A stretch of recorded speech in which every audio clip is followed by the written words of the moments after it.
What's going on, guys? Shane here with another Fight Tips Quick Tip. So the question today is, what is the difference between kickboxing and Muay Thai? Now, the answer today varies from what the answer may have been 30 years ago, back in the 80s, and before that, where kickboxing was pretty much referring to American kickboxing, which was Kyokushin karate or full contact karate, where it was pretty much just striking with the fist and with the feet. Now today, if you only had one sentence to answer the question, what is Muay Thai?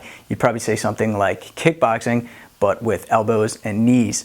And that doesn't really sum it up. I guess it paints a vague picture, but there's more to it than that. Kickboxing now, as it's popularized, the later years now, is an umbrella term. So it's pretty much Muay Thai falls under a form of kickboxing, as does Dutch kickboxing, as does Sanda or Sanshou, karate, all of that falls under it because you can have those different forms in a kickboxing match. K1, Glory, all of those things really popularized, and there's guys that do Muay Thai in kickboxing now. But if you're going to technical aspects, there's the traditional Muay Thai where it's very spiritual, but we're not going there. We're talking about technical.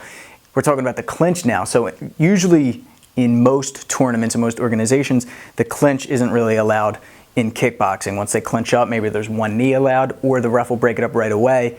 In Muay Thai, it's huge. The clinch is everything. All right, so when you're in the clinch, you're working elbows, you're working knees, you're working sweeps, and until both fighters are inactive, the ref isn't going to break it up. He's going to let it keep going.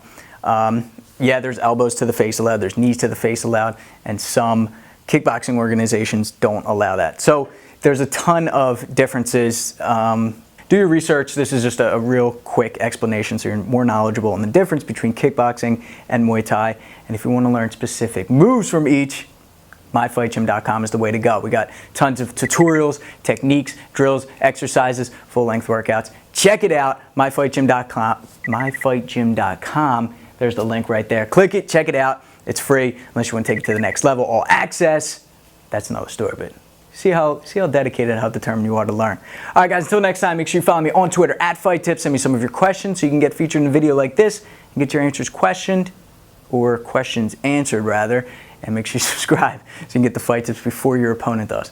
Until next time, I'm Shane with Fight Tips, self-defense for the underdogs.